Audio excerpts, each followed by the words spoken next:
அப்போ இடையில என் நண்பர் ஒருத்தர் +2 படித்த நண்பர் தான் வர்றாரு.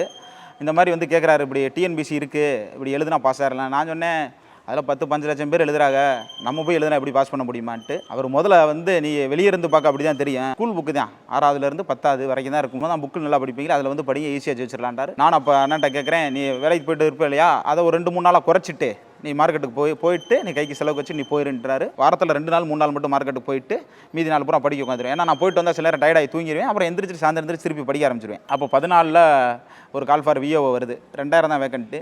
எழுதிடுறான். எழுதி எனக்கு ரிசல்ட் வந்துருச்சு.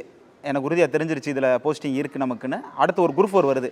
இது இருக்கோ இல்லையோ இந்த குரூப் 4ஐயும் நல்லா எழுதிடுவோம்னு சொல்லிட்டு அதையுமே எழுதிடுறேன். போஸ்ட்மேனை காத்துக்கிட்டே உட்காந்துருந்தேன். போஸ்ட்மேன் கரெக்டாக வந்தார். நான் டெய்லி போஸ்ட்மேன்ட்ட கேட்பேன், லெட்ரு வந்துருச்சான்னு.